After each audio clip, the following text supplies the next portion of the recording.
Welcome back to the 4A podcast, ladies and gentlemen. It is the most wonderful time of the year. It is MLB free agency. There is so much uncertainty. No one knows what their team is going to be next year. All that we can do is predict where everyone's going to end up and hope we're right. How are we doing today, boys? Pretty good. This is my favorite time of the year because we are always wrong about this, and the analysts are always wrong. That's the thing. We're all on the same. We're all on the same playing field here. I think we all guess just completely random. I mean, there's some things that can help us guess, but we're all pretty wrong at the end of the day. I'm curious what we all pick. Steps, how are we doing? I like this year normally, this time of the year normally. I hate it right now. I hate it. Trey I'm with you. Turner is going Yeah. to be in a terrible colored uniform next season, and I'm gonna hate it. Yeah. So with that, if you're on the YouTube version, you're going to see a lovely PowerPoint presentation. TikTok, you might see some clips, but if you're on podcast, stick right here. You'll be able to hear this completely. Moving to the first thing. Today we got our qualifying offers. All the players on the screen here were individuals that received a qualifying offer. Just to clarify, anyone who doesn't re-sign with the team that offered them a qualifying offer is tied to draft pick compensation. So the Yankees offered Aaron Judge the qualifying offer. He is going to be, or the Yankees will receive a draft pick if he does not re-sign with the Yankees. A player can only receive their qualifying offer once in their career. So to kick things off, Jacob deGrom. He opts out of a contract with the New York Mets that would have guaranteed him $30 million this year, and he enters free agency. If you're on the YouTube version, every player on the screen is going to have their StatCast percentile rankings just to see where they stood in the 2022 season. Jacob deGrom, he missed a majority of the beginning of the season and through the middle of the season, dealing with injuries that built up in preseason, and he just could never really get over. And then he got to the Mets, and he was really good at first, and then he actually slumped. All that red right there. He really slumped. But it's really concerning to me that barrel percentage. I think that was more of just signs that they rushed his recovery more than anything. Yeah, and I feel like a slump for Jacob deGrom is still not at that level of, at most he's so far above everyone in terms of pitching mechanics and everything. I mean, I honestly don't think that you can undervalue Jacob deGrom. Even after a shortened season, I think you're still seeing the peak of one of the greatest pitchers of all time. I'm not even exaggerating that. I think that Jacob deGrom right now, when healthy, is the best pitcher that we might have ever seen in terms of pure talent and pure ability. I think that he's the best of all time.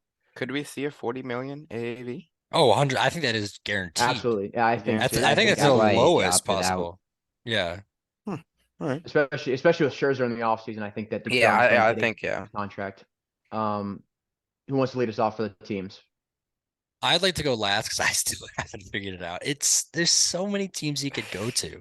I'll go I, first. okay, Stes, you I can start. start Sorry. it. I think he's gonna go to the Rangers. I mean, there's been reports about it. He doesn't go back to the Mets, which I mean, I don't see a reason why he wouldn't go back to the Mets, but just the reports that are coming out over and over again that he told the Rangers he'd be interested. The Rangers are interested in him, blah blah blah. It's this back and forth type of thing that we've been seeing a lot. Um, but I don't think it's the best fit for him. But if they're gonna pay him the most, I don't know how many years DeGrom has left of this high at this high of a level because he has been getting injured so frequently. So I think the Rangers are going to be a good landing spot for him, and they're going to pay him a absolute boatload. Yeah, and I'm right there with you, Steves. I picked the Rangers, and although this is the last thing I want to see, I think that the odds that Jacob deGrom is in a Rangers jersey next season are pretty high, just because of just because how media has been stirring up recently.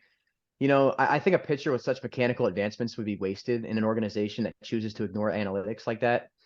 But with some of these guys, it's just all about the money, and unfortunately, that's how it's going to be. The Rangers have proven to love dumping money into players that ultimately won't help a rebuild. And I honestly think they're going to. And I think that deGrom, if he's looking for the money, will choose the Rangers over the Mets. But it's all dependent on what he wants. No, I'm 100% with you. I have the Rangers. Um, it's you guys said it perfectly. It's the media. Um, I think they're gonna be desperate. Because they want to buy so bad. And I think they're gonna give him, that 40 plus AAV. I think that the Rangers are going to bid for him.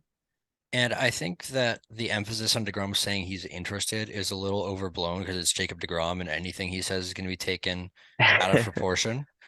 Um, the two teams I'm between is St. Louis and Atlanta. The only reason I don't think he would go to St. Louis, based on my predictions, is because of someone I have later going to them. So I'm going to go with the Braves. I could really see Jacob DeGrom in a Braves uniform on a really short contract though, because at some point Oh, on there. they have to pay Max Fried, and I would rather pay Max Fried than Jacob DeGrom in my opinion. I don't think you pay Max Fried to the degree that you pay Jacob DeGrom, but you give Jacob DeGrom 3 years, 120 million. I think he might say yes to that. I think it's Mets, Braves, Rangers. I think are the bidding Yeah, war, yeah. in my opinion. Those are the I top three. I do like him in a Braves uniform, but I hate him in a I Braves I, I uniform. think I think the Cardinals might give him an offer, but I don't think it's gonna be, a huge offer to compete with the other three teams. I agree with that. So moving on to our next free agent, we have Carlos Rodon. Yeah, he did wear a Giants uniform this year. Thank you, Tom. He also led MLB in FIP. He comes off of being a pretty good pitcher for the White Sox in 2021. He does not get re-signed with them. He enters free agency. He declines the qualifying offer, takes a gamble on himself with the Giants, and boy, did it pay off. He puts up the best season of his career, puts up the most innings of his career, and he's gonna get himself probably a 5 or 6 year contract. I would probably guess around 25 million AAV if I had to guess. Because it's just you did have a really good season, but there is still a hint of uncertainty with his shoulder. Yeah, I think that this is a pitcher that a lot of teams are going to be going after. But as Farhan Zahidi said, the Giants GM, they are going to be big spenders in the offseason. And for that reason, I think that he's going to go back to the Giants. Rodon has publicly stated that he enjoys pitching in Oracle Park. It's a very good pitcher's park, and there's mutual interest in both the team and the player. Um, Something that is interesting while I was doing my research on this guy is that he also showed interest in the Cubs, which is interesting. But I think that about moving forward, I think it's crucial to lock down these key players like Rodon. I'm curious what you guys have to think about this one though. I think a lot of players are interested in the Cubs, and I can see why they're in. Wrigley Field's a great place to play. Chicago's a good place to play. It's a good organization, but the where they're at right now as an organization doesn't make sense for these like a Carlos Rodon type of player. But I could see why they would want to play there. Rodon, I loved him when he was on the White Sox. He was on my fantasy team. Was excited when he pitched that no hitter. Not last season, the season before. I have him going to the Angels. Again, we talked about it in our AL West podcast, but Angels need to go out and sign a pitcher, and I think Carlos Rodon can be that guy that they need in the starting rotation. And he's definitely he's miles better than Syndergaard is, and I think he'd be a perfect fit in Los Angeles.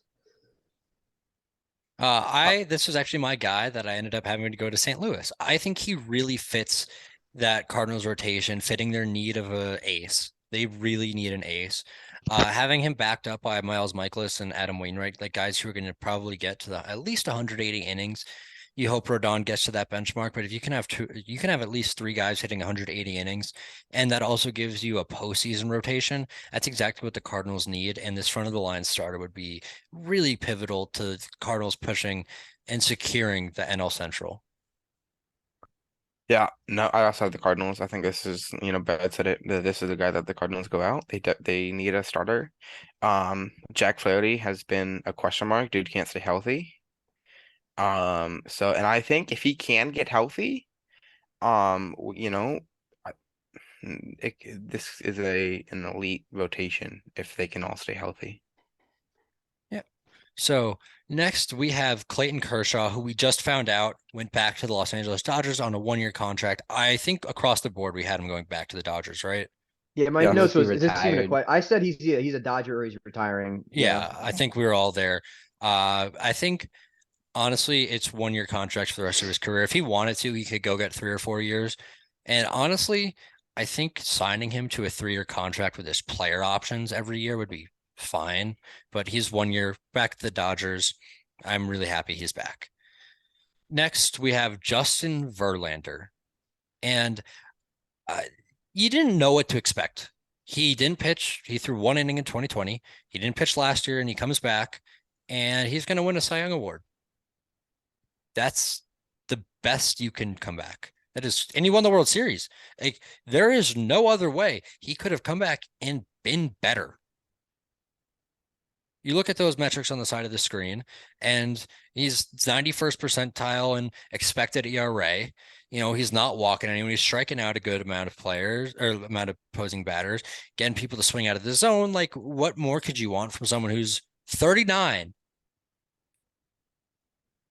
Yeah, that's absolutely crazy. And I think for the same reason as Kershaw, we didn't get to totally highlight that, but I think for the same reason as Kershaw, he's going to be back to the Houston Astros next season. He's truly found his rhythm out in Houston. I don't see him leaving anytime soon, especially as a reigning World Series champion and likely Cy Young winner. That's just you can't get much better than that. And I think he'll sign a short term deal with the Astros. I think the only reason he opted out was because he thinks he can get more money, which he can easily. He'll definitely. I agree with Tom. I think he's gonna go back to Houston. He's found a niche in there. It's not like they're not gonna be a World Series contending organization anymore. They literally just won the World Series. But yeah, definitely Verlander, I think, will be an Astro for the rest of his career. So I don't see a reason he's gonna leave.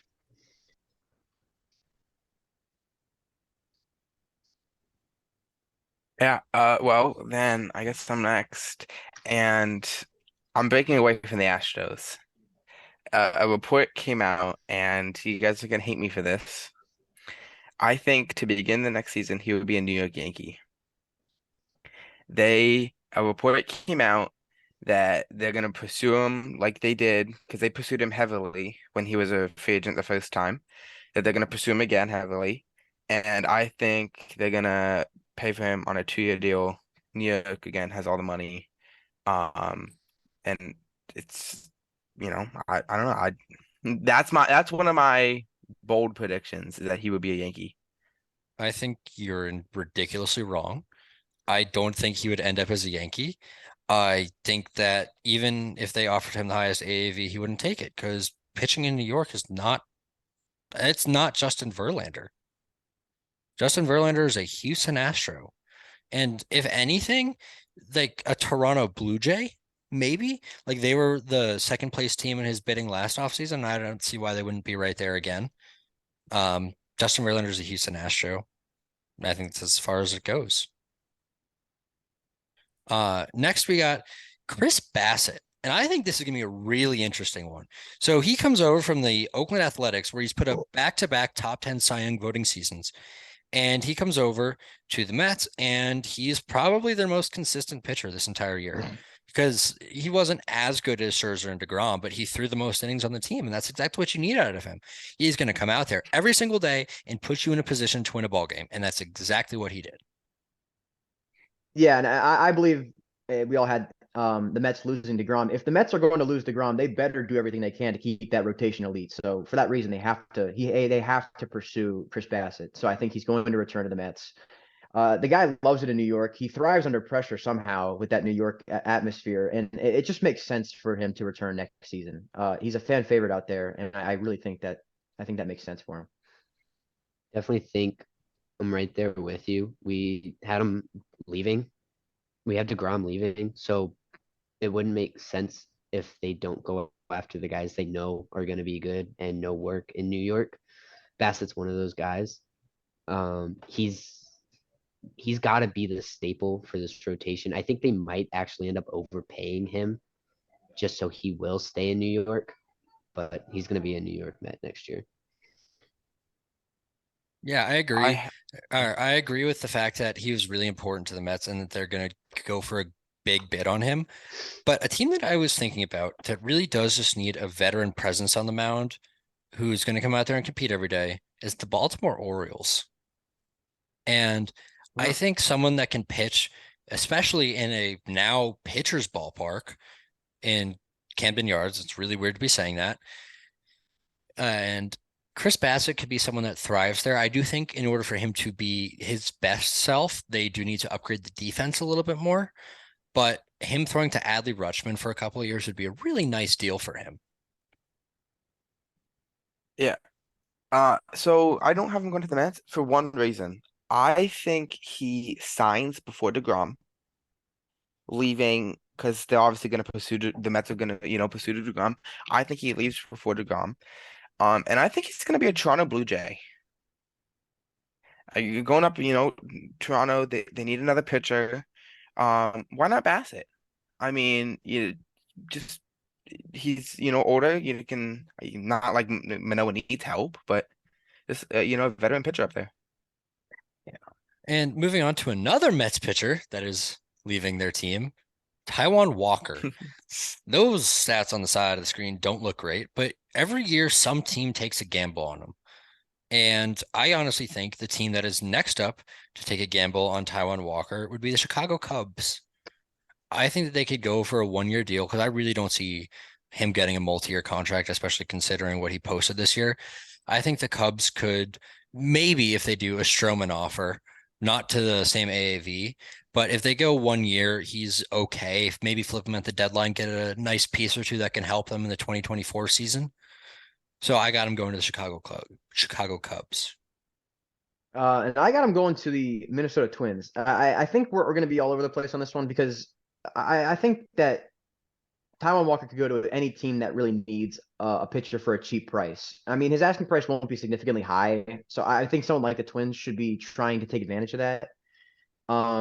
Especially with such a weak pitching season from their team, I think that stepping up with a pitcher like Taiwan Walker who will eat innings and pitch, he will make it through a full season. I know that's been a struggle for Minnesota for the last couple seasons have been for all five starting pitchers to make it through a season without struggling with some sort of injury. I think getting someone consistent like Taiwan Walker, not necessarily a star, would definitely help out their pitching rotation. I was flip-flopping back and forth between two teams. Those teams are the Royals and the Nationals. He's been on the East Coast. Obviously, he's played with the Mets for a while now, and the Nats would make sense. But the Royals are a team that I think kind of need a little more veteran presence, but they have all those young guys coming up. But I really think the Nats are probably going to pay a little more than they should for like a 1 or 2 year deal and then try and flip him either at this deadline or the next deadline, kind of that like they've been doing.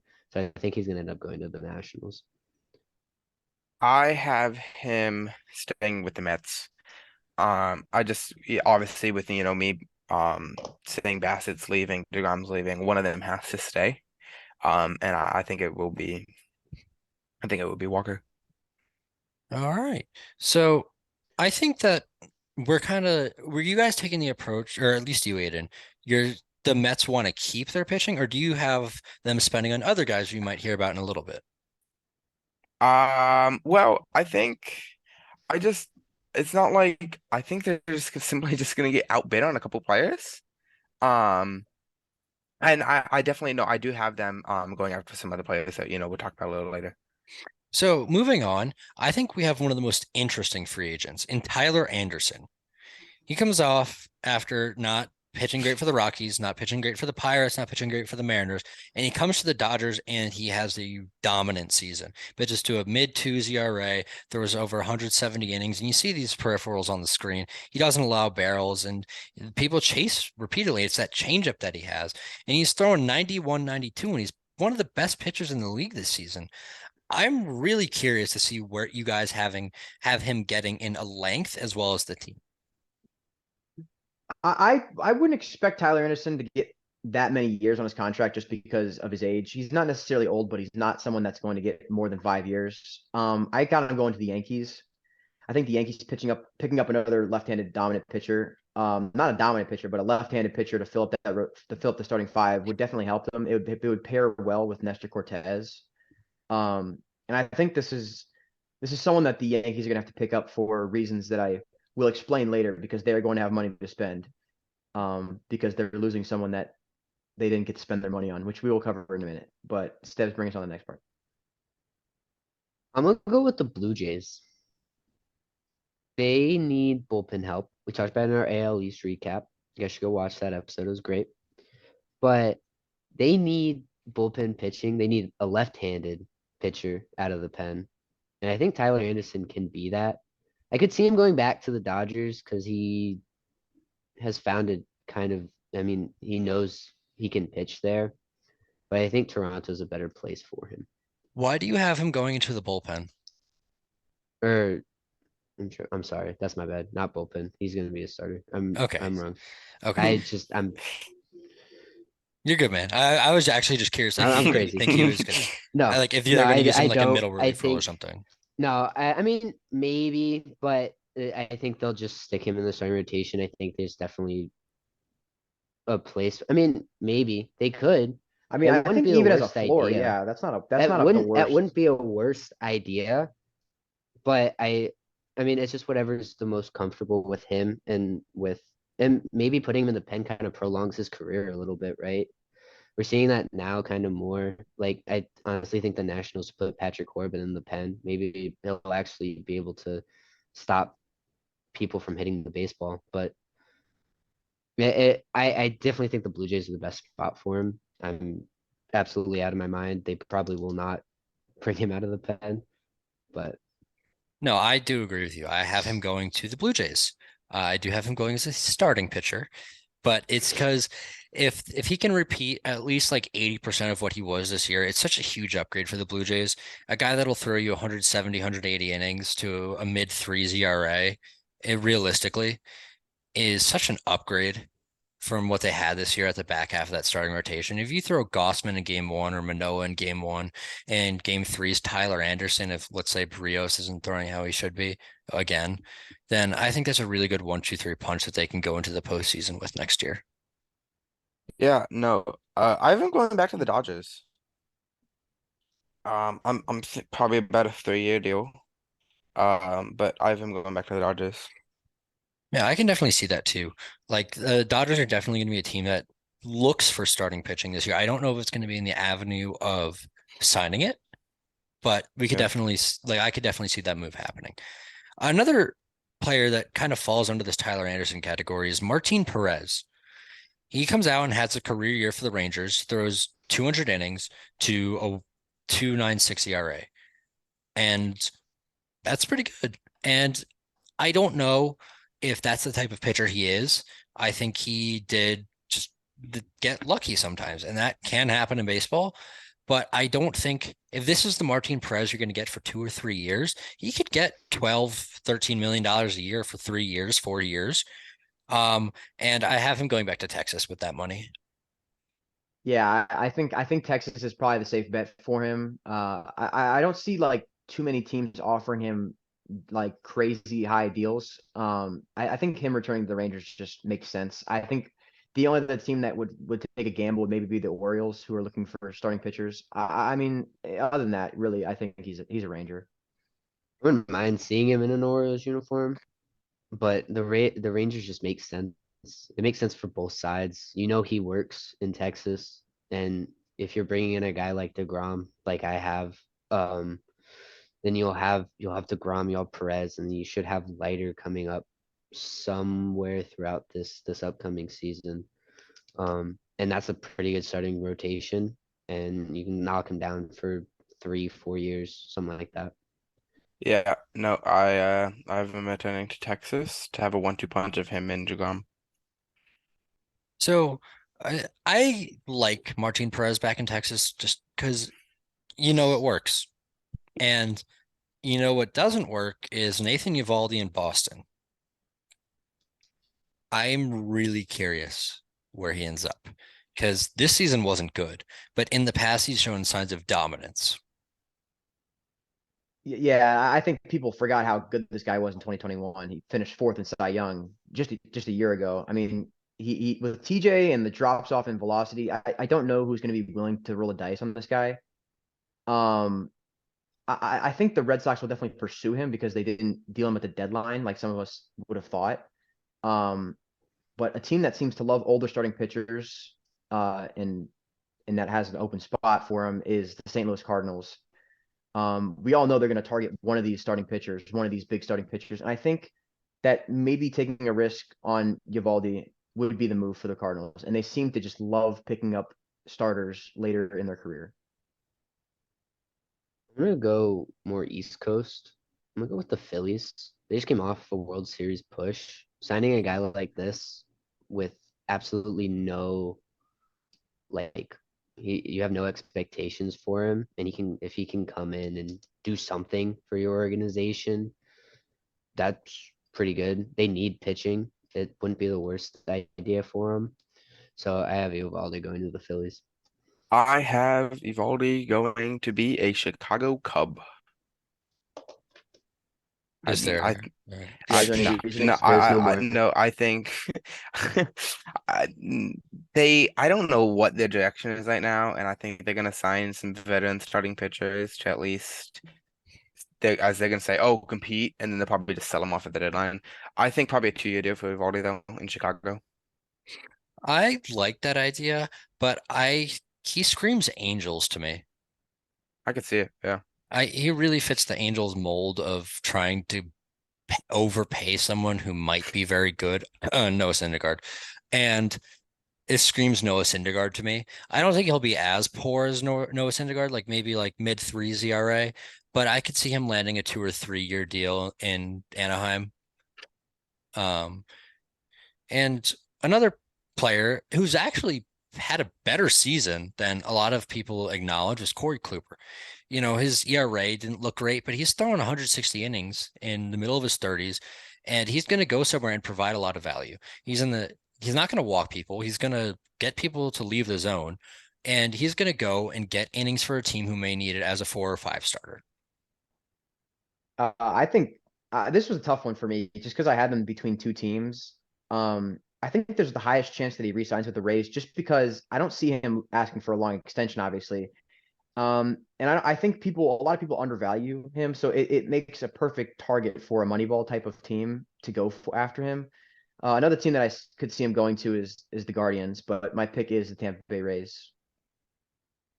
I'm gonna keep with the same team that I just went with. I'm gonna go with the Phillies.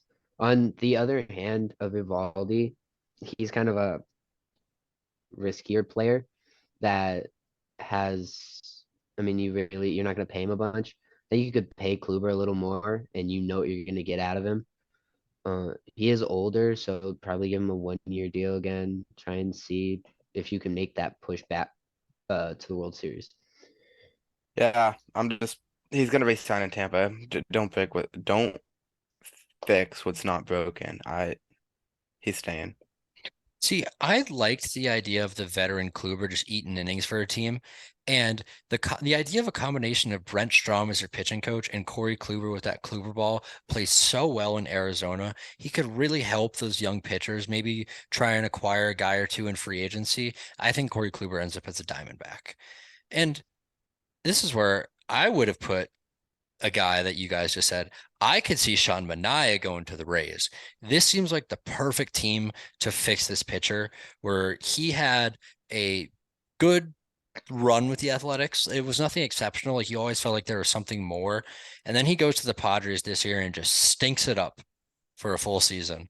I think he could command a 1 year, $7 million contract or so with the Rays to try and get a prove it year, or rebuild yourself year, and go into next offseason say seeking a 3 or 4 year deal. I don't think Sean Manaea has ever truly reached his potential.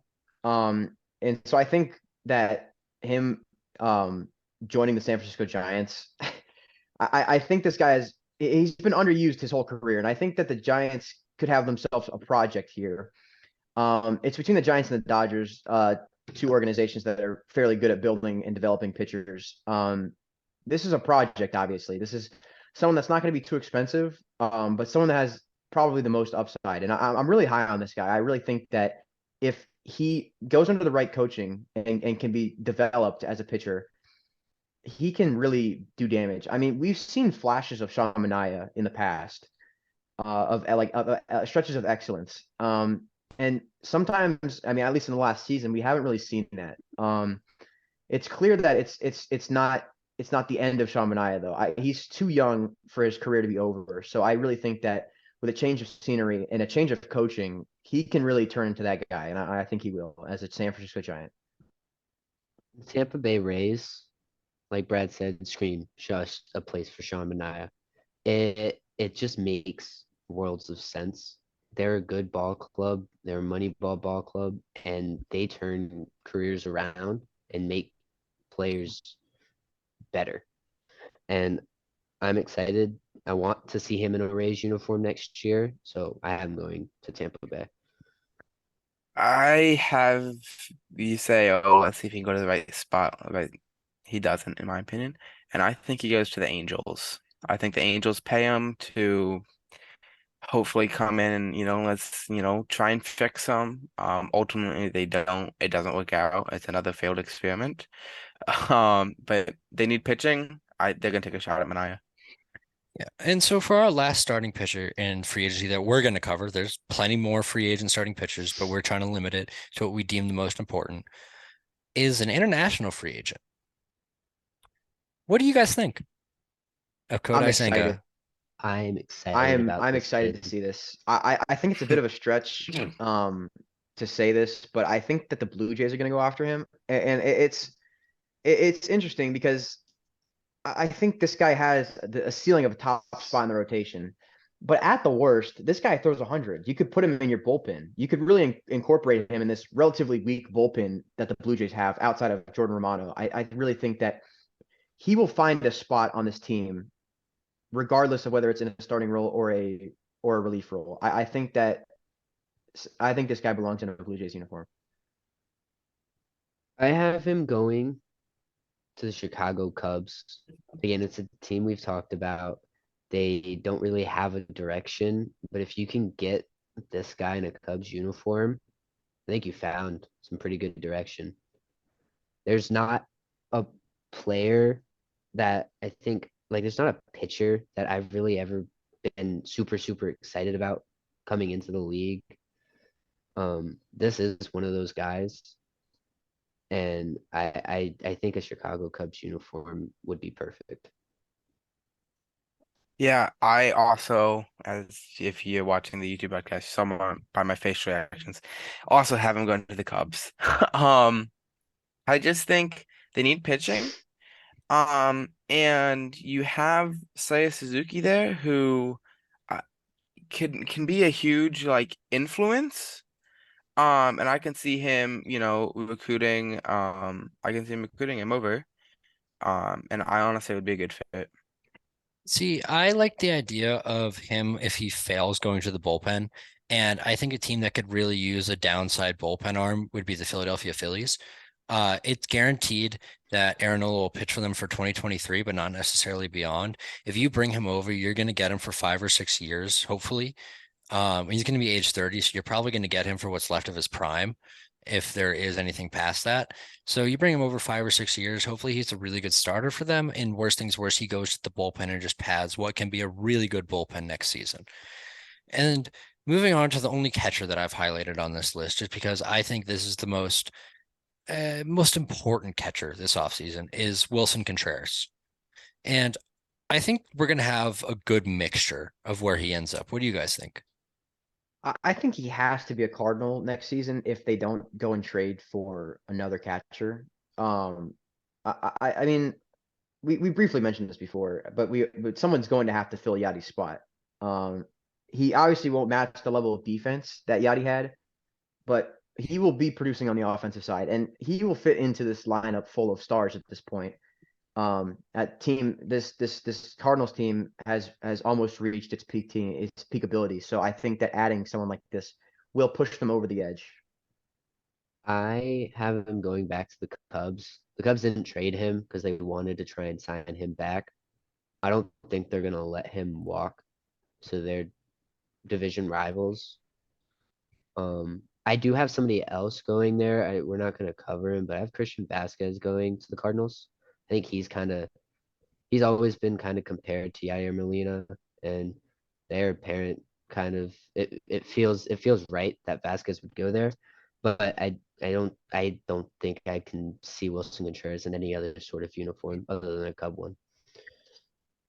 Yeah, I haven't gone to the Cardinals. I think you match him and Rodon up. I see two big free agent signings. They want to spend money in free agency. I think you also get a couple other names that I'll mention later on. Um, no, but they desperately need a catcher.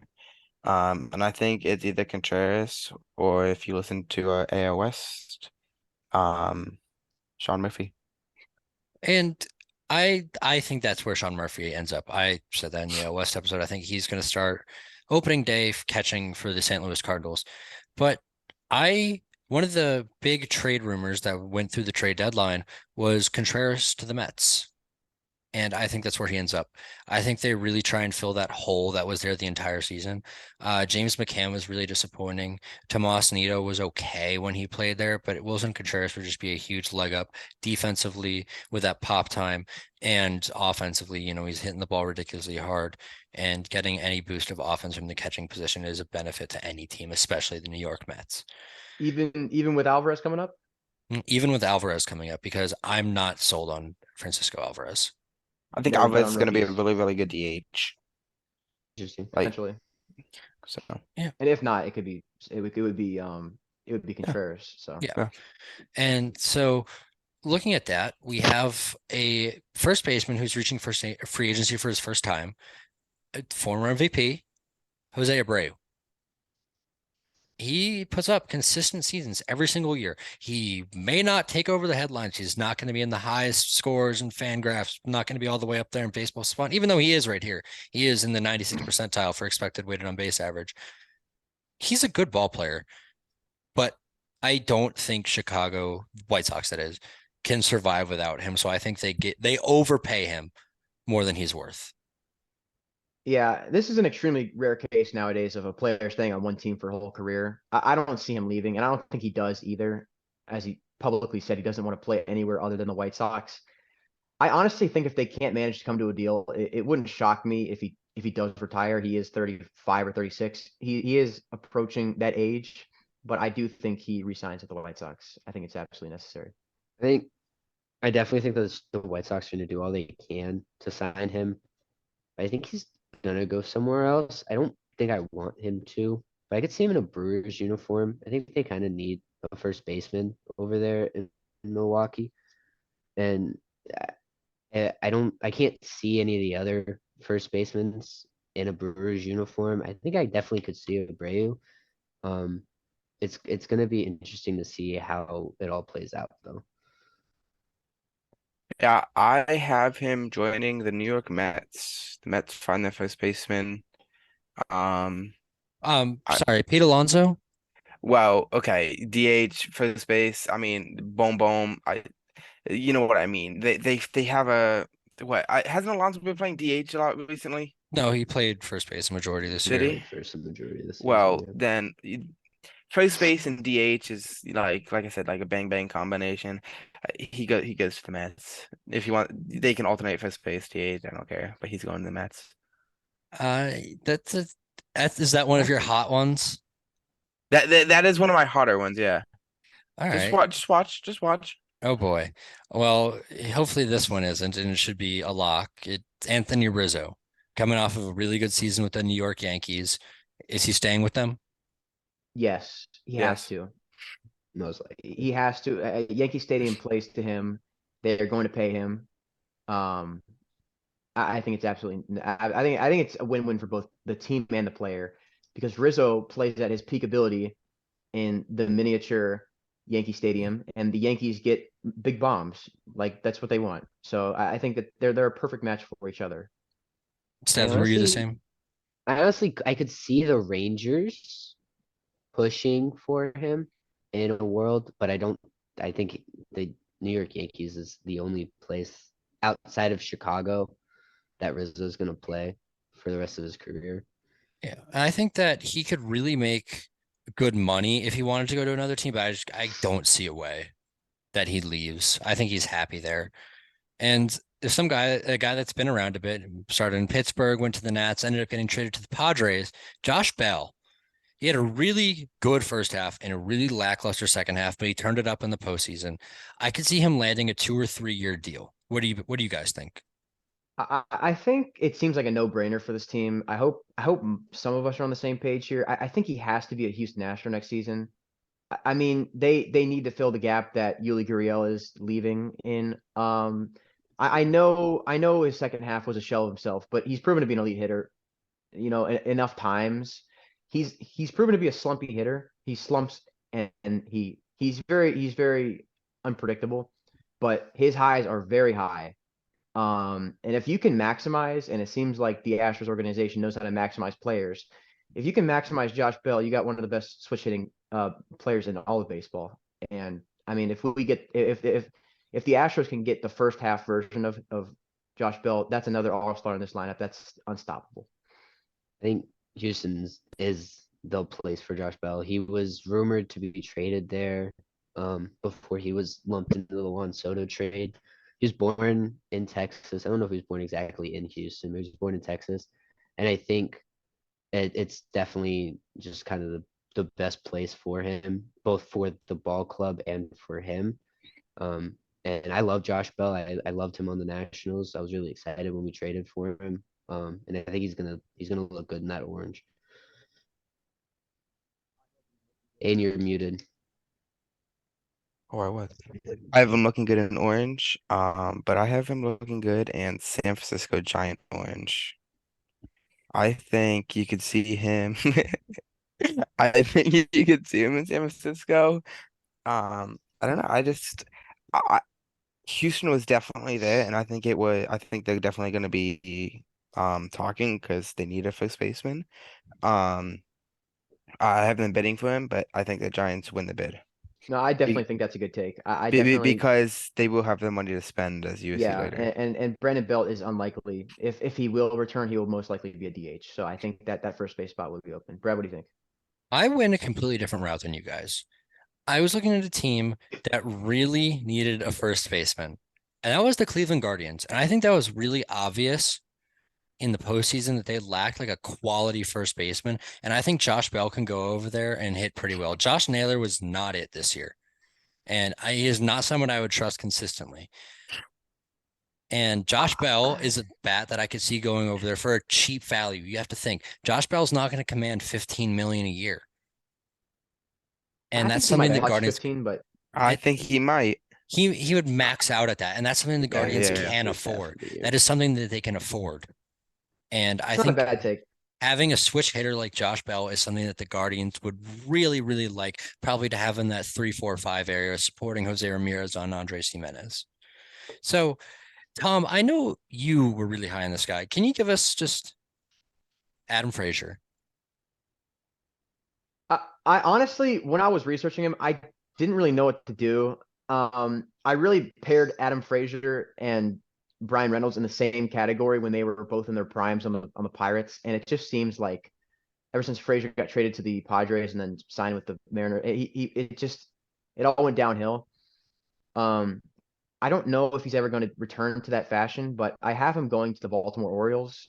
Um, this is one that I didn't necessarily have the best reasoning for. I guess it's just to get another bat in that lineup. He's very good in the field. Correct me if I'm wrong, but he's good in the field and he can hit. I mean, if we can get that contact back up to what he once had, um, this is a guy who can make a big difference. Um and Baltimore's got a huge field. So I mean, this he might thrive there. I think that Baltimore's a spot for him. I do like Baltimore. They need a second baseman over there. But I went a different route. I went with the Tigers. I mean, kind of they have scope, but I don't really think he's your answer there. And I think putting Frazier and Javi Baez kind of in that middle infield, it might spark something between them. It's definitely going to be a good defensive combo, if not offensive. But I mean, the Tigers don't really have anything to lose, and they can take a risk on Frazier. And if he has a good season, you can flip him at a deadline. I like I that move. have I had him going the same exact route. I had the Tigers taking him. I think that hopefully he doesn't suffer from the poor offense environment that is that team, and he can actually serve as a leader on that team. Hopefully he stays healthy enough to play, 160, 162 games to help build that culture of, like even when times are rough, you stick through it and you try and play to your best because I think that can really help a Tigers team develop. Yeah, actually, I had the Tigers went down first, but I changed it to the White Sox. I just, I don't want to necessarily say Frazier's as a random player, but a random player to a random team, like it's honestly, these are one of the ones I can't explain. I just have a feeling he'll end up as a White Sox. They got rid of Harrison, so they kind of need that, I guess you could say, utility player role, and so I've been going to Chicago. And yeah, that's not a bad take. I mean, I definitely, when I was doing my research on Fraser, I definitely saw the White Sox pop up a lot. So I think that filling in the gap for Josh Harrison might be the next best thing. So yeah, that's not a bad take. I don't know. But up next, we have my personal favorite player of all time, greatest shortstop in baseball, and Trey Turner. Trey Turner, longtime national, got traded in the Max Scherzer Trey Turner deal. Played very well for the Dodgers past season and a half. But where will he go? He finally has the opportunity to choose where he gets to go. All reports point one way, and I'm gonna go that way, but I really want to see him in an Orioles uniform. If I got to pick, I would pick that he would go to Baltimore. I think it's a perfect fit. You can slot Gunner over at second base and put him at the shortstop position. But the writing appears to be on the wall. He's best friends with Bryce Harper. They didn't what was it? Gene Segura. They opted out of Gene Segura's option or contract. So it appears all but sewed up that Trey Turner will be in a Phillies uniform next season. So that's where I have him going. But I really think Baltimore's a better place for him. That's actually crazy because I was about to say, man, I got a spicy take for you guys, and I was about to say Turner to the Phillies. That me and Stebbs are in sync, man. I think it's the absolute nightmare scenario. I don't want to see that, but I hate it. Gene leaves the team. The Phillies, notorious for spending, are going to jump on the opportunity to fill the hole left at shortstop. I would love to see him in a Giants jersey, but I don't think he's the one that lands in the San Francisco. I think that it's going to be one of the big four shortstops, but it's not going to be Trey, unfortunately. Yeah, I you got that in. as much as it pains me to say, I do think the Phillies get them. I think a couple dark horses teams, the Marlins, the Cardinals. But I think a better fit for Philly would be somebody coming up next. I'll mention when he comes up. But I don't think Trey Turner is the best fit for Philly. I Aiden, you kind of revealed the team that I told you about a couple of weeks ago, and I think Oh, he ends up as a Miami Marlin. oh, I think that if there's any hope of this team going anywhere, they have to they have to go big. They have to get a bat. The pitching's already there. Like they have this pitching controllable for at least 3 more years, right? So you have Jazz Chisholm at second. Right now they have Mickey Rowe at short, and he can hop over to third. You slot in Trey Turner. Trey Turner and Jazz Chisholm up the middle is gonna be electric. I think they're gonna have to pair with another bat or two, but you get Trey Turner, who's going to play close to 162, and you hopefully build around him with offensively. Like you funnel that offense through Trey Turner, and you can see this team going in a positive direction. A Trey Turner black Marlins home jersey would be fire. I know He's Stevs also it born like in he was born in Florida, so Yeah. he's an so. East Coast guy. It just makes the most sense that he would come back to the East Coast. I Yeah. know what he said. He said he liked playing in LA, and I'm sure it's a great place to play, but his heart's on the East Coast, so it makes all the most sense that he would come back this way. Yeah, and so another one that's really like that I'm really curious about is another East Coast guy. He's a Georgia native, Dansby Swanson. And there's obviously the avenue of him going back to the Braves, but they didn't extend him like they extended everybody else. They didn't go with the route of Dansby Swanson's, their new headline this week. Austin Riley was, Michael Harris was, Spencer Strider was, but they didn't go with this guy. Where do you think he goes? This is my probably one of my biggest stretches here. I believe that Swanson will end up on the West Coast. I think he lands on the Giants just because I don't think the Giants can get a hold of Bogarts, Turner, or Correa. I'm not saying we're settling by any means because Swanson is one of the best fielders in the game and proved to be a good hitter now. Um, I'm a little worried if he can keep that up and be consistent over the next couple seasons, but I think that he's going to secure a long-term deal with the Giants. And if he doesn't get one with the Giants, I believe he's going to go to the Dodgers. But my picks for the Giants, I really think he'll fit in perfectly with that team. I don't. I think that Crawford has already agreed that he'll move to third base and that Swanson would be able to play shortstop. It just seems perfect to me. I would definitely pick the Dodgers over the Giants. He seems like he would like the West Coast a lot, but I think Atlanta's gonna re-sign him. I don't see a reason why he wouldn't come back if they offered him a contract, unless it's literally terrible. But Atlanta's good at keeping their guys, and yeah, it wasn't a mid-season acquisition, but I think he kind of gets it's a business, and they're trying to lock up these younger guys for long term. And if he can come back and be a part of that or be a part of this organization for a couple years to come, then I think that's what he's going to want to do. I like the idea of Yeah. him in Atlanta.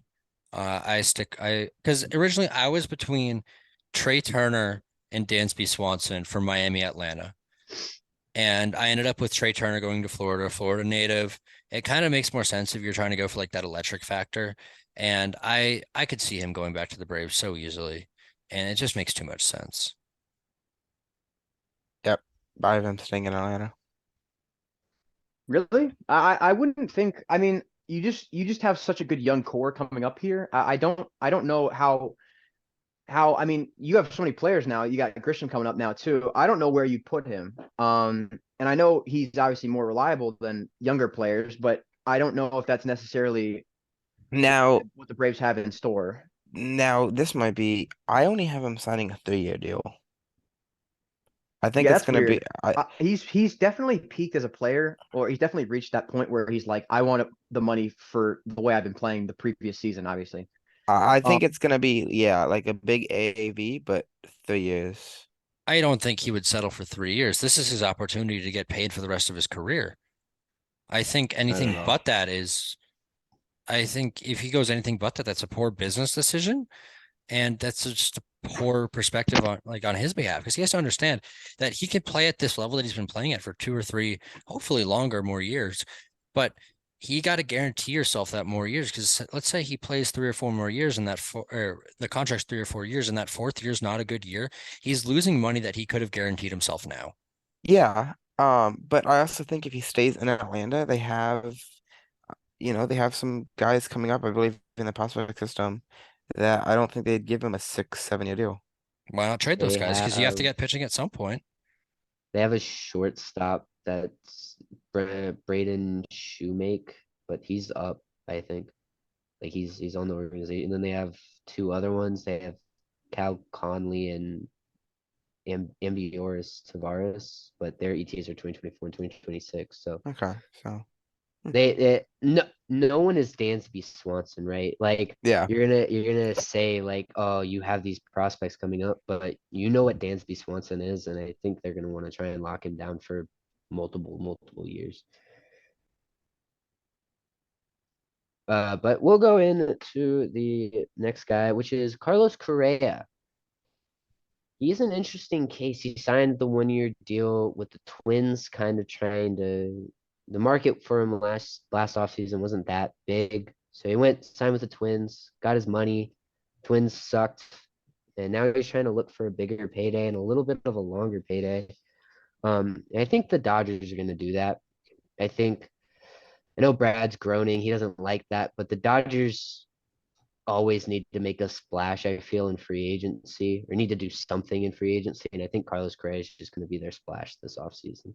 Yeah, I just feel like I feel like LA would have such a negative backlash against their own player that it's physically impossible to sign Correa to to a contract. I feel like he would be so universally hated as a Dodger just because of where the team he came from. You know, does that make sense? I think that it would almost be impossible as fans of a Dodgers fan, the Dodgers fans, to root for your own player that came from the Astros because of the history they have. And I have them going to the Baltimore Orioles. I believe that the Orioles are going to sign one of the four big shortstops, and I believe this is the guy that goes to them. I think Correa is a guy who wants to be on a competing team, and I think the Orioles are a team that he can really level up to the next level. And obviously he's going to fit well in that lineup. And he's not necessarily the best option for the Orioles, but I think he's going to be the one that falls to them of the four. I can definitely see that. Um, I went with a route that you guys kind of went with Trey Turner, is that Philly lands him. I think Philly needs a big shortstop to really benefit them. It's not necessarily the fact that they're losing Gene Segura. It's that they have Bryson Stott, and Stott can move over to second, and you put in Carlos Correa, who normally is a very good fielder. He wasn't this year. And I think that may have more of a testament to be the Twins organization versus the Astros organization. And you slot Correa into shortstop in Philadelphia.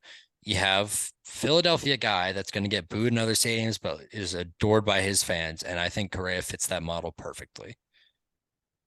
yeah, no, and I said this last time. Um, like, when we're speaking about Trey Turner, that I had Trey going to the Phillies, but I think Correa would be the better fit. Kind of just like a villain arc, in my opinion. Not many people like Correa. He's kind of, when he does good things, which is good for baseball, he's like, I don't want to say cocky, but like he has his personality, which I think would fit amazing in Philly. Um, but Tom spoke first before me. I also have him being a Baltimore Oriole. They get one of these big shortstops, and I could totally see Correa down there.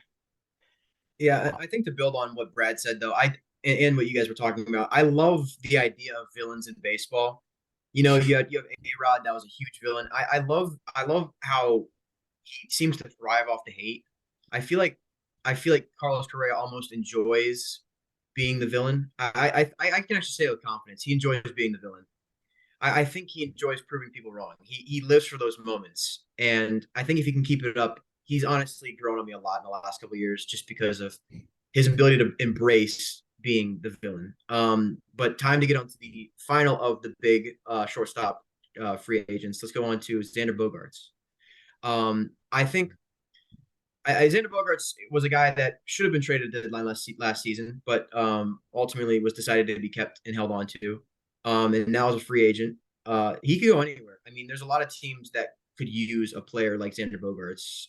Steph, you want to bring us into this one? I talked about it in the AL East recap. There was when Xander Bogaerts was running off the field last time with the Red Sox, there was like a moment that Rafael Devers and he had where he was like hugging all the teammates and everything, but there was like there's like that extra beat. And when you saw him walk off the field, you kind of had this feeling that he wasn't going to be a Red Sox next season. And I have him going to the Cardinals. I think they kind of need that shortstop play that Xander Bogarts can bring. and his bat is very good, and I think he can definitely take the Cardinals up that notch that I think they've been missing the past couple seasons. Aiden, you muted. You. I have him being a Chicago Cub. I I just I think it's between the Cubs and the Red Sox, but the Cubs win the bidding for him. I just the Cubs don't know how to sell. They're not, they're not going to tank. So I think they're going to buy and they land him. I, gee, yeah, yeah, that's a take. I have him. I think we talked about this on our AL West episode. Was the idea of him going to the Mariners. And the more and more I think on that, I really like that idea. A good bat at the top of the lineup, probably hitting two or three, moving JP Crawford, who signed for 7 years, over to shortstop. And you have this guy who's going to play quality defense. Even if he doesn't hit to the degree that he's supposed to, he's going to be a 750 OPS type guy. And he's going to play gold glove defense, which is something that a team could really benefit from, especially Seattle. I think I think Xander Bogaerts is a Hall of Famer. He's on pace for Hall of Fame. If he retired today, no, he's not a Hall of Famer, but he is on pace to be a Hall of Famer. Um, I I I think we all talk about what we want to see, and I don't want to see Xander Bogaerts in a Red Sox jersey next season. Like he would work in some of these lineups very well, but there has to be a reason they held on to him at the deadline. There has to be a reason that there's so much connection between the player and the organization, and I just don't see him leaving the Red Sox. And it's unfortunate. I think the Philadelphia shortstop sweepstakes comes between Xander Bogaerts and Trey Turner. If one doesn't go, the other one will. But I picked Trey as the shortstops, and I just have a feeling that Xander will resign as a Red Sox. I don't know. I don't know why else they would hold on to him at the deadline. That's the only thing that just stays with me here. I can't imagine any other reason they would hold on to him if they didn't want to try and extend him a little bit longer. Actually, not a little bit longer. Extend him on a contract. Um, but let's go into Brandon Drury, who honestly had a great breakout season last year, and I hope he can continue to prove himself. But he managed to prove that he was the most consistent bat in the league. I mean, even after he got traded, he managed to keep his stats up. And I think that he would fit in the lineup as a New York Yankee just because, as we will talk in a couple of minutes, I don't think they're going to get Aaron Judge. So they're going to have money to spend on these position players, and I think that they're going to go after bats that they think that can rake in Yankee Stadium. And I honestly think Yankee Stadium, Brandon Drury would be different because he hits a lot of doubles. So Brandon Drury actually did used to be a New York Yankee, and it didn't go great there. Um, I think a team that would really benefit from Brandon Drury's presence of just being able to play multiple positions on any given day is the Arizona Diamondbacks. I see this team making strides forward this coming year, and he could really fill a hole that is third base if they wanted him to play there every day, or if they need to give other guys days off, he could play, second base, first base, or move into the outfield if they needed him to be there. I had Drury going to the Mariners. I feel like that's a good spot for him. Brad kind of touched on it earlier with Xander Bogaerts. I kind of think they kind of need that type of play from a guy of his caliber, and I think it's just a perfect spot for him. Do you think? Speaking, Do you think? Do you think Drew would play at shortstop, or do you think you'd move Gino to DH? What would you I do around? I don't know exactly how I would do it. I just know his veteran presence and the way he played. If he can replicate this season for multiple seasons coming up, it's play that the Mariners desperately need, and he'll fit in perfectly with that kind of like low key Mariners organization. yeah, I think he's staying. I do. I just, uh, when he got traded there, it was kind of like a perfect fit, in my opinion. It just, I, I don't know how to say it, but he stays. So Another guy that I think is going to stay is Justin Turner. Today, the Dodgers decided to decline his club option for 2023, but I don't think that was a let's get rid of Justin Turner. I think that was more of we're not going to pay him 17 million. Let's bring him back for 12, 13 million dollars. Yeah, I feel like with guys like JT and Kershaw, the JT was not a Dodger his whole career, but he's going to be remembered as one, and I feel like you can't really imagine him anywhere else, and I feel like he's going to be willing to take a cut to his paycheck to be a Dodger. I think he just belongs in that lineup. I definitely agree. I mean, top to bottom, the Dodgers are just a good ball club, right? And why would you want to leave? I mean, yeah, I guess getting a payday is better if you go to like the Cubs or something like that, and then they'll pay you more. But honestly, again, I've talked about it in majority of our recaps. You play the game to win and win rings, and the Dodgers are consistently in that talk to win games and win rings. So I think he's going to stay with the Dodgers. Uh, yeah, when you think, I just think Justin Turner and the Dodgers is kind of like Kershaw and the Dodgers. Like neither one of them are gonna leave.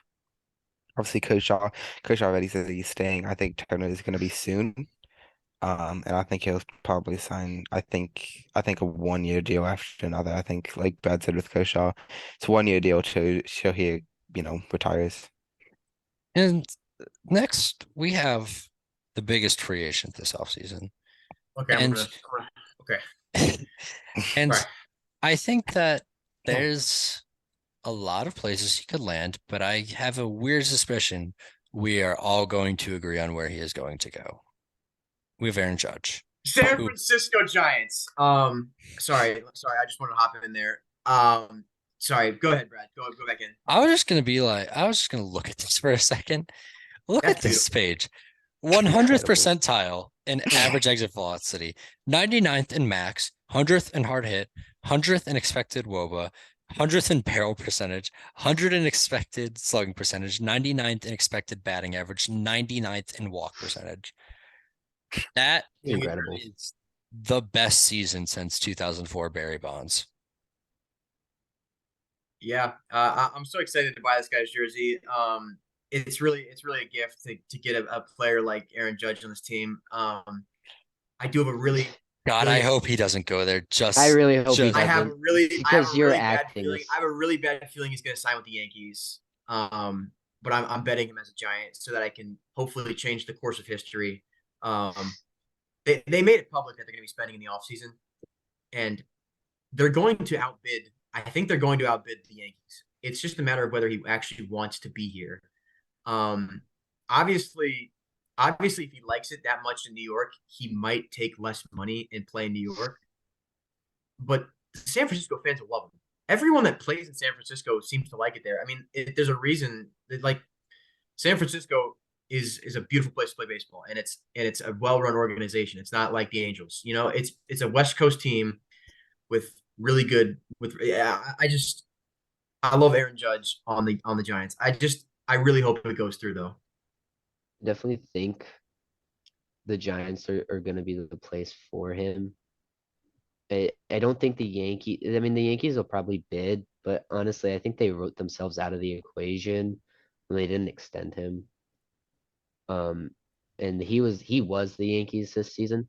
Unless they offer him, like literally they back up the truck and dump piles and piles of money on him. I don't see him not leaving. My hot take that I had before the season was he was going to go to the Baltimore Orioles. I still like that. I think it's a good fit for him and for the Orioles, but I just think the Giants are gonna outbid for. I just think the Giants are gonna outbid everybody else for him, and he's gonna wind up in San Francisco, unfortunately. Uh, I have him staying. I think the Yankees are gonna do it, and you can't overpay for a player like Judge, in my opinion. Uh, They're, g- he very easily could hit 40 million AAV, and I think they're gonna. when Tom said, I think the Giants are gonna outbid the Yankees. I, the Yankees are the Yankees. The Yankees, if they want somebody that bad, they don't get outbid. And I don't think they will get outbid here. And I think he stays. I have a weird take. I want to know your guys' thoughts on this. I think that Aiden is slightly a Yankees fan. I swear to God, he is. He Yeah, The Yankees was have the money to spend, Aiden. They just don't have the balls to spend it. They don't like they spending money. I don't know what also Hold it is. on. they do Can have we clip this for when slash if he signs with the Yankees? Oh, okay, you we'll can. have this recording. that's fine. This is all Oh, But recorded. yeah, we're they clipping it. have the pieces. This is good. I'm not gonna say that they don't need Aaron Judge, but they have the pieces that if they do let Aaron Judge walk at 30, he probably has 5 to 6 more years of prime Aaron Judge at max. Yeah, Yankees, they'll give him And a 7-year deal, in my opinion. and and they'll be okay. They have guys like Jason Dominguez, right? Like they have those types of talents in the minors that they'll be fine. They don't need Aaron Judge for the future, but This season Aaron proved Judge is Aaron otherwise. Judge. So This season you proved kind that of want otherwise because I mean they were not good without Aaron Judge. I think that the whole team's morale and their whole success is I based agree. off of Aaron Judge, and it's unfortunate because you can say as much as you want how much of an impact he makes, but without Aaron Judge this season, statistically they were not good. I mean they probably would have. I mean he was the biggest difference maker in all of baseball, and that's not an exaggeration, obviously. Yeah, definitely. And I think that once he goes, it really opens up the center field market for more. And a guy that I think is going to command 9 figures is Brendan Nimmo. He did just put up his first, 150 game season. This is the first year that he was fully healthy. But given this guy is fully healthy, he's one of the best center fielders in baseball. And I don't think people recognize that. Like he's been a consistent quality MLB player for the past 5, 6 seasons. He plays fantastic defense and he can do about everything else in between. He sprints out his walks, and that is not something you can teach. Yeah, I think this guy would fit perfectly in the leadoff spot in any lineup just because his ability to get on base. You guys are gonna get mad at me, but I picked the Giants again. I'm putting a lot of guys on the Giants, but Farhan said he's spending a lot of money this offseason. And the Giants organization is willing to spend now. And it's been scary because you've seen what the Giants can do without spending. Not this season. Not this season. We're not talking about this season. Last season, you can see what they did without spending that much money. Can you imagine what such an advanced organization can do when they actually spend money on players like this? Having Nimmo in a leadoff spot would almost guarantee. I mean, we're talking about more run output than anything. I mean, having a good leadoff hitter like Brendan Nimmo is probably the most important. And we're not even talking about the glove. It's tough because he's going to be expensive, but having someone like Brendan Nimmo, the statistics won't tell you that he's a game changer, but he is a game changer. I think that the Giants have to get him. Well, let's speak to someone not Giants biased. I I like Brandon Nimmo. I could see him going to a couple different situations. I debated the Rockies for a little bit just because like they'll pay him and it's not a terrible landing spot for him. Again, we've talked about it in our recaps, but the Rockies just suck. And I don't think anyone outside of Chris Bryant really wants to play for the Colorado Rockies right now. So I have him going back to the Mets. I think at this point in my predictions, they lost to Grom and they let Taiwan Walker walk. But so they need to sign somebody, and I think Nimmo's going to end up getting that contract, and he'll get paid from the Mets. Aiden, you're You muted. muted Again. So every time. yeah, I did this so you guys wouldn't hear the dog. Um, I think, Brad, you brought this up when I said everybody, leaving the Mets and who they bring back. Nimmo's one of the pieces I have them bringing back. And as you said, I think they spent 9 figures bringing him back. And he's at center fielder for the next 5+ years. So I like the idea of him going back to the Mets, but this is my Marlins are ready to go, and I have him going there. And you put up a 1, 2, 3 of Nimmo, Chisholm, and Turner, and I think that could really be an interesting top three. It would really need support from the bottom of the lineup, Joey Wendell, Miguel Rojas, anywhere else in between Garrett Cooper, the other guys, maybe Jorge Soler actually showing up to play some baseball next year. But this theoretical Marlins team could actually like put up a fight for a wild card spot. They're definitely not going to compete with the Braves and the Mets for the division, but they could run it with the Phillies for that wild card spot because there's going to be a lot of competing teams in the National League, and I don't see why they don't insert themselves in the equation. A guy that I think could finally get his multi-year deal is Jock Peterson. He's probably not going to come back to the Giants because the Giants did offer him the qualifying offer. Maybe they'll try and get him for a 2 or 3 year deal, 30, $35 million. But I could just see him so perfectly in Texas. Like this signing would actually make sense there because a good DH that's going to hit righties ridiculously. And maybe eventually, if he's given the chance to see lefties consistently figure it out, I think this is the perfect guy to go to this Texas team. It breaks my heart because I love this guy. Like I absolutely love this guy. Like he's an example of one of the guys that has character too. You really fall in love with the player along with his performance. Um, it really hurts because I don't think he's coming back. I think he's going to go to a team like the Angels, who could use another power lefty bat in their lineup. If the Angels are going to go for it, if they need to go for it, the window's running out. We talked about this. They're going to need to sign someone like Jock. I think that he'll fit well in a lineup like that. I'm right there with you. I think the Angels are gonna get him. I think it just makes worlds of sense. They gonna go out, they'll get this guy that can hit the crap out of the ball.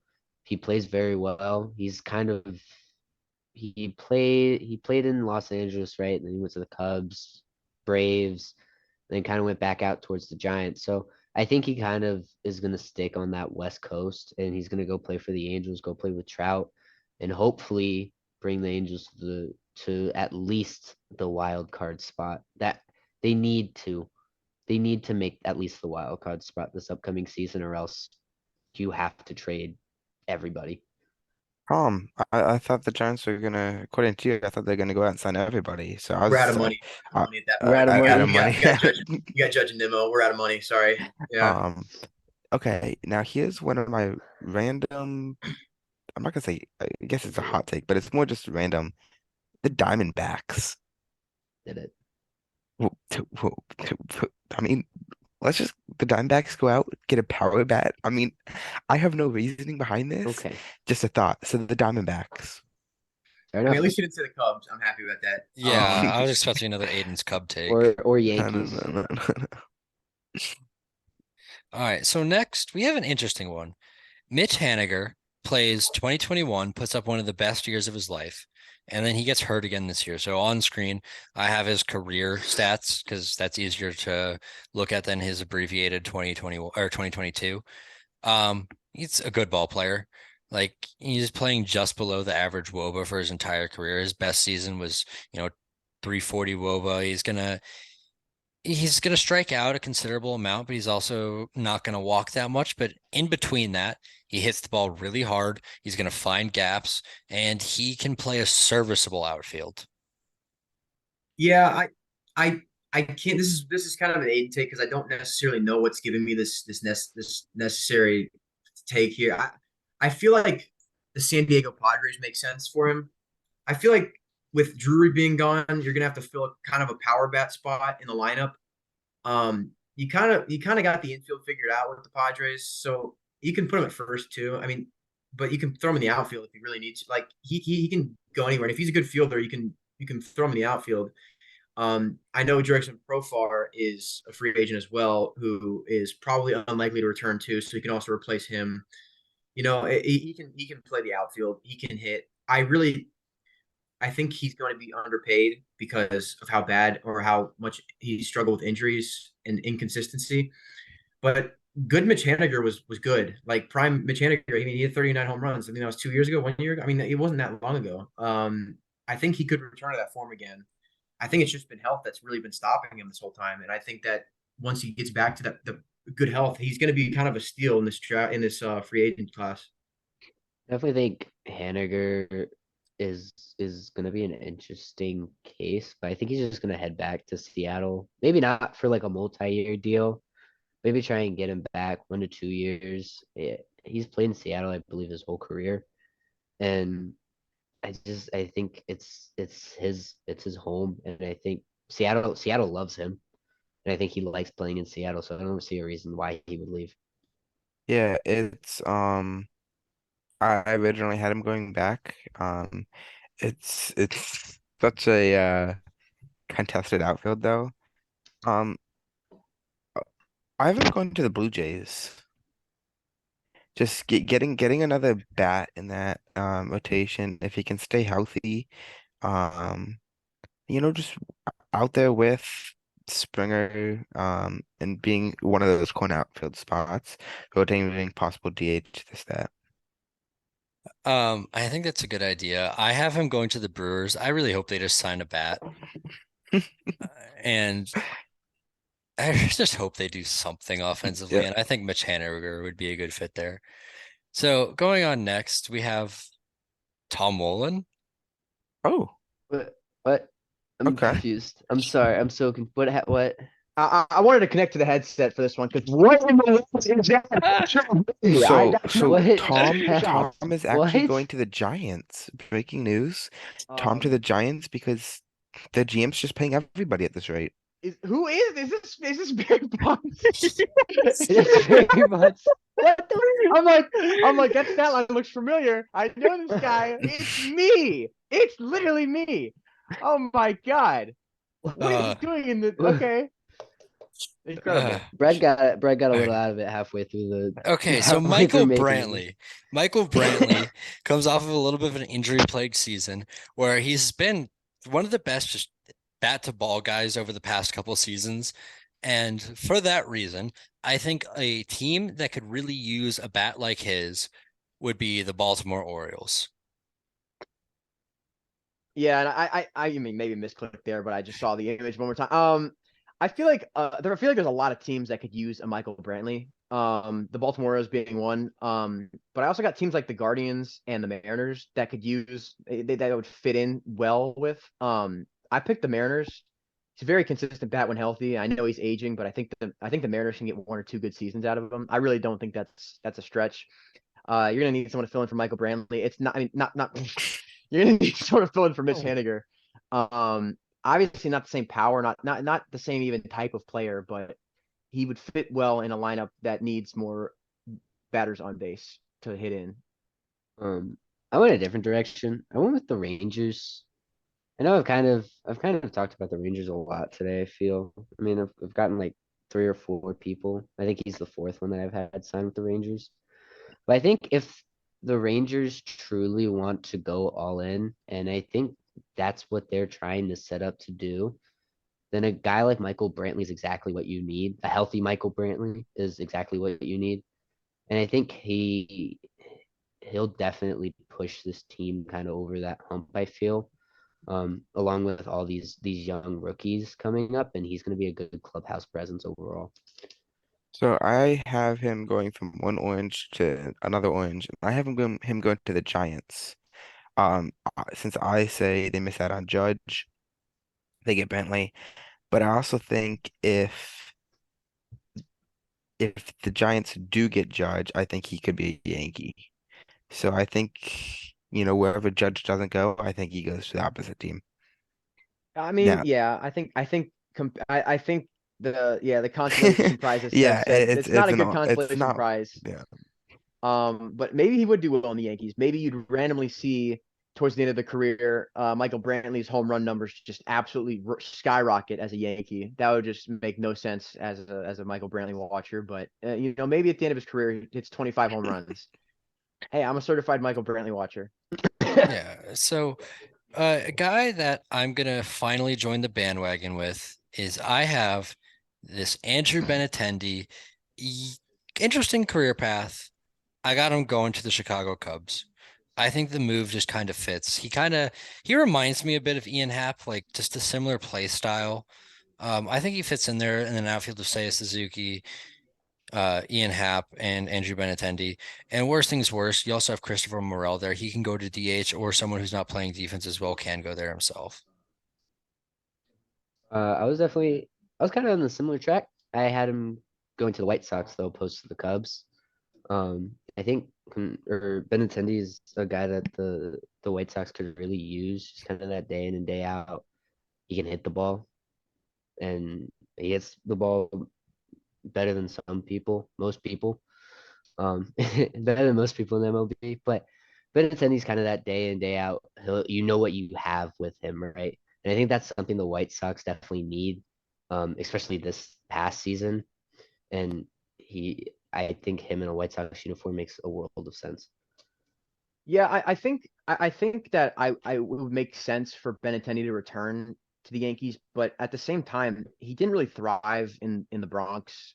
I don't think he's a player that can really like thrive under the pressure. So I don't know if the pressure of New York is what will fit him. I also had him going to the White Sox. I think he's going to end up in Chicago. You're going to need some bats in that lineup. So I think adding someone as consistent as Benintendi was for the first half of the season, is important for the White Sox. Yeah, honestly, uh, I don't even I didn't even have him on my list. Um, that's my fault. So I'm just gonna take a shot in the dark. I'm gonna say the Miami Marlins. They they get an outfielder, a good contact bat to be in the lineup with Jazz. So yeah, the Marlins. Yeah, that's I can see that. He gives me like a little bit of Nemo. Aiden, what's that about? Because that means, even though I didn't do research, that was a good, educated guess. So thank you, Brad, for saying that. For the watchers for listeners on the podcast that didn't get to see that, Aiden just absolutely jumped out of his chair, very excited about that take. All right, Brad, you want to take us to the next player? I don't know about that. I don't know if I do at this point. I have first-hand experience watching this guy. He came over at the trade deadline. It was the only move the Dodgers made. It was Joey Gallo. And I think this is a 1-year contract right here. And I think a really good place for him to be going on that 1-year contract is the Cincinnati Reds. No, I think that Joey Gallo is a platoon hitter, and you know what the best platoon lineup in the league is, other than the Don't do it. Giants? The No. Tampa Tampa Bay Bay Rays. Rays. Yes, he's not going to be expensive, has super high upside. Granted, that upside is very hard to reach nowadays, but a platoon hitter in a platoon lineup like that, it just fits. And I think that he's going to get a 1-year contract as a Ray. I think it's almost a slam dunk for the Rays here. A place like I mean, I debated the Nationals for a little bit because I kind of see that, try and flip him at the deadline, something like that. I think the Brewers are a really good place for him to land. He, I mean, it's high upside, or it's high risk, high reward type of scenario. You're not gonna really have to pay him that much though, so you're really just kind of hoping he can produce, um, at all. And if he can, I definitely think you're flirting with that NL Central title, trying to because that's really all the Brewers care about is beating out the Cardinals for the NL Central at this point. And I think Joey Gallo hopefully can return to somewhere back into his form back when he was on the Rangers. Um, and I think the Brewers can, or Milwaukee's definitely a place that can kind of help bring out of him. Yeah, you no, you just said this a minute ago. I haven't gone to the Nationals. We just love signing ourselves some power bats that like to strike out a lot. Um, he'll be a cheaper option. He does good. We can flip him. He doesn't do good. It does absolutely no cause, except for him hitting 450 uh, moon shots every 25th at bat. That might be generous. Okay. We move in to someone whose stat line is questionable. For those on the podcast, there's a question mark on the screen. Michael Conforto hasn't really played since 2019. He missed his free agent signing going into the 2022 season due to being attached to a qualifying offer, and also injuries just prevented him from being signed throughout the season. So he's a really difficult guy to kind of evaluate going into this 2023 season. Yeah, this is a tough one. I mean, even now, I don't really know exactly what teams are going to go after this guy. I mean, I guess you could put him on. I mean, I think a team like the Guardians might go after him, but I don't know. It's tough to gauge, especially when you have no real stats to gauge. I mean, to look at. Um, I think he's got high upside, but I think he's going to end up on a team like the Guardians on a short term deal. I'm kind of in that similar mindset. I think he's gonna end up on a shorter deal. I'm going to the Rays though. They're a club that can kind of see what they have in Conforto and kind of turn it around. And I think the Rays are like the best spot for him. And it makes sense for the Rays because if he does come back and he does what he used to do, then that's beautiful for Tampa Bay. I don't know. I feel like that's not a bad team for him to go to. It's just my mind can't picture him in a Tampa Bay Rays jersey. I know that sounds weird. Yeah. Um, I have him going to the Cardinals. 1 year deal, two max, maybe one with the player. I don't know, but I to the Cardinals. Prove a deal. He can he's starting the corner outfield. You know they needed a little corner outfield help. Um, I don't know. I definitely see that kind of, but the route I went with was Colorado. Hmm. Um, I kind of see him ending up here having a really good first half, them not trading him, and then him kind of slowing down as the second half goes on, and earning himself like a 3 or 4 year contract next off season. This just screams Colorado to me.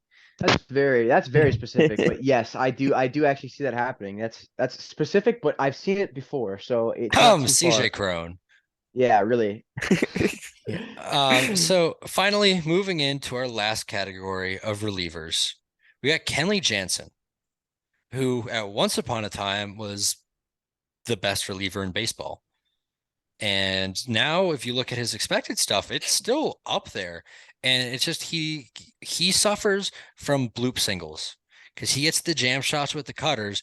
It's just when it falls where they ain't, it can add up sometimes. And one big hit can be a decisive blow to a closer like Kenley Jansen. I don't think he goes back to the Dodgers, and I don't think he goes back to the Braves, but that leaves, 28 other teams where he could land.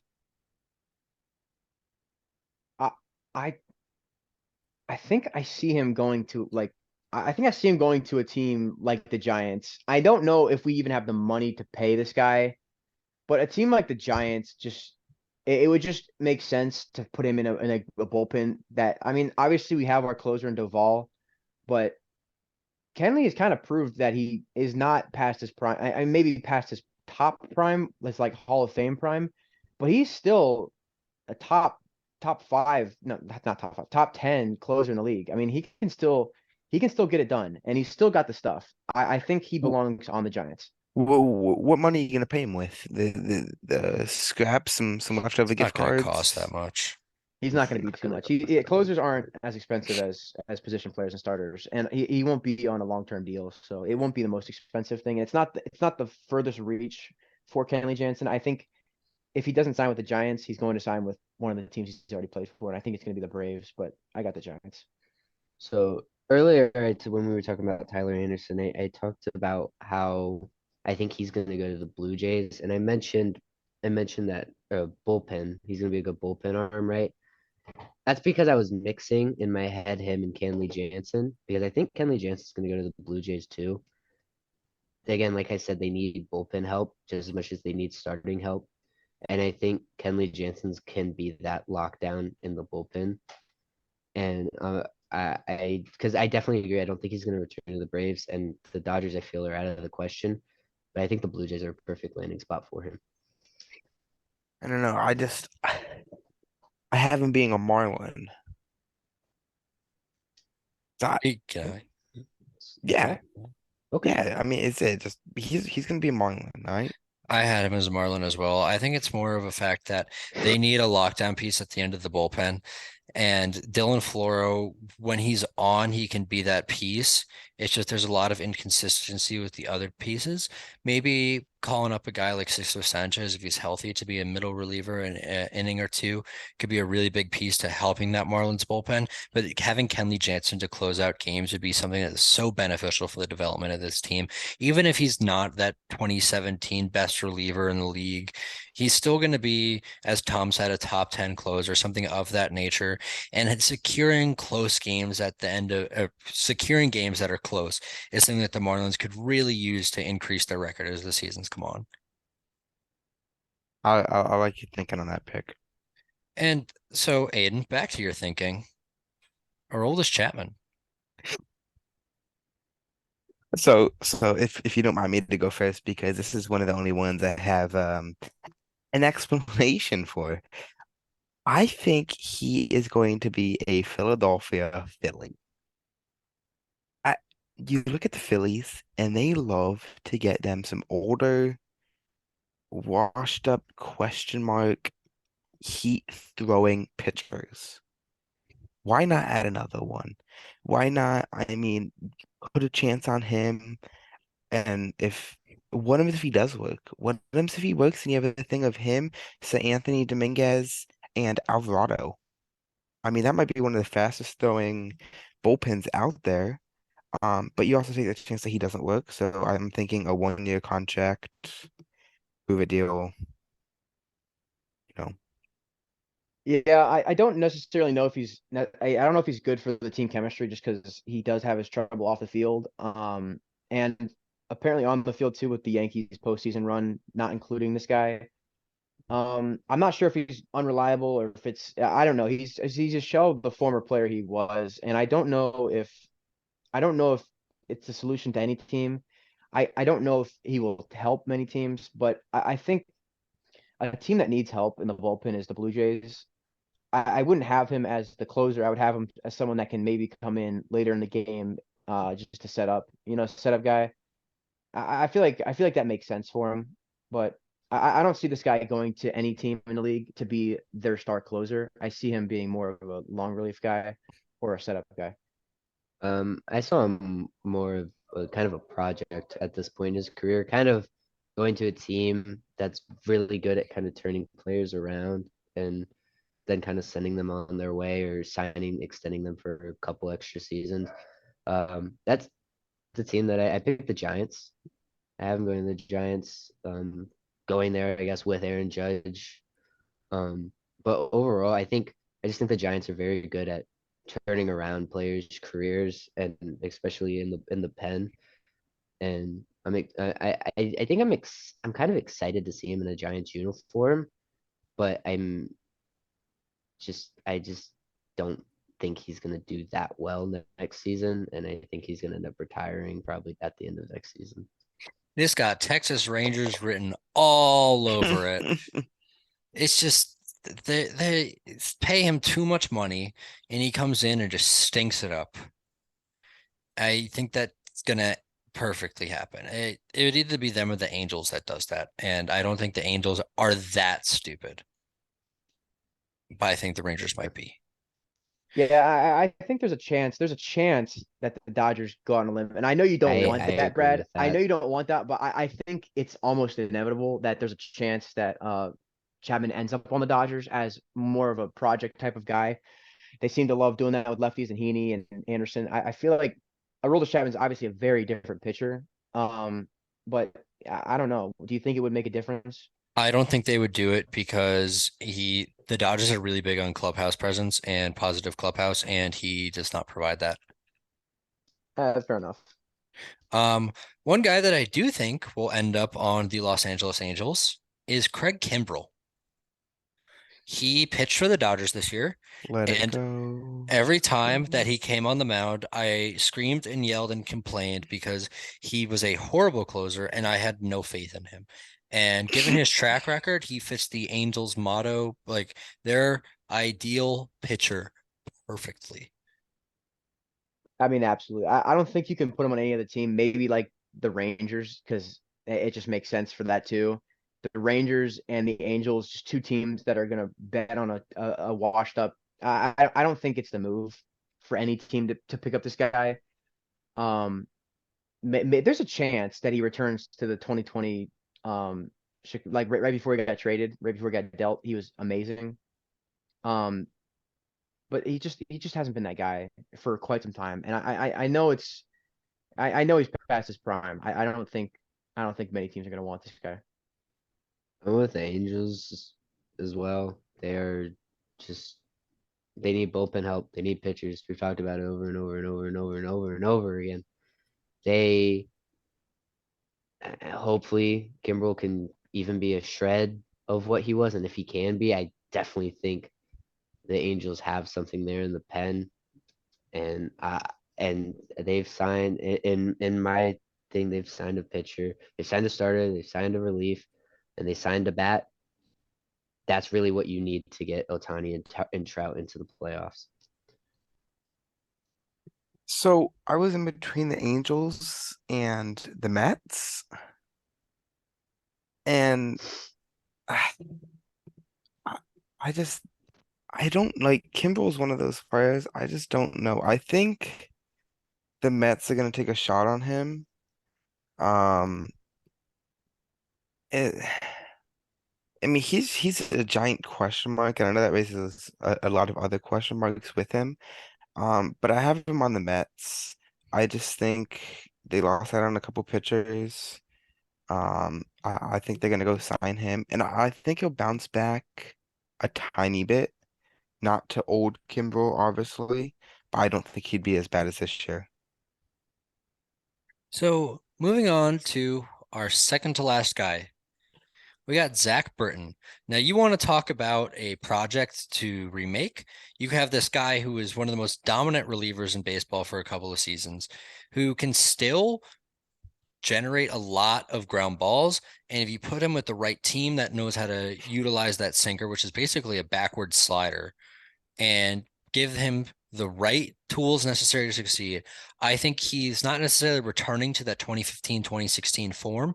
I think he's going to come back to be a really, really competitive reliever. And I think the team that gets that out of him is Los Angeles Dodgers. Unfortunately, you might be right. Two other teams that I think could do the same thing is obviously the Rays and um, the Brewers. Honestly, before the whole hater bomb got dropped, I regarded the Brewers as one of the best pitching development organizations in baseball, and they still are. They just lost their pitching. Um, I think that no, they lost the players. Obviously, they didn't lose the development talent. So I think Britton going to the Brewers wouldn't make the least sense. I think that having a deadly bullpen, I feel like including Britton in that might make a difference. And I feel like trying to develop Britton, um, to get not back to his former form, but to a higher level than he was last season, I think that would make a big difference for the Brewers.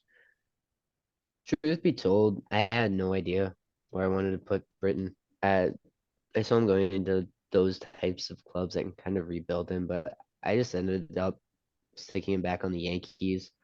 I think he'll just go back. He'll try and get out another year or two, and then he's gonna retire. I think at this point in his career, it's a 1 year deal and see how that season goes. I'm actually in love with this pick. And my prediction here, I think the Atlanta Braves. I think you lose a couple relievers. You bring in a proven lefty so far. Um, and I think by the end of the year, he's a setup man, if not closer. You think he takes the closing reins from Raisel Iglesias? I think he can. But like as I said, a setup man and then possibly go to closer. So I think definitely a setup man. But I think if the Braves got this guy, I mean, I don't know. This is one of my favorite picks, though. And to finish us off, we go to big country, Andrew Chafin. Oh who yeah. Yeah. he has been one of the most reliable relievers for the past couple years. He has another good year in Detroit, probably one of the only positive things about their season. He's been good in Chicago, he's been good in Oakland, and he's going to be good for your team next year. And the team that I think Tom's philosophy of Britain to the Brewers, I'm going with Chafin to the Brewers, who are going to turn him into the perfect setup man for Devin Williams. Yeah, that's definitely not a bad take, but I think me and you literally flipped on this. I think I got Chafin going to the Dodgers. Me and you got the whole thing flipped around. You got Dodgers, Brewers. I got him going to the Dodgers. Um, they're gonna maximize his talent. I mean, out in Detroit, I don't know how all they've been doing analytically, but I don't know if they've necessarily maximized his talent out there. I don't even know if he's reached his ceiling yet.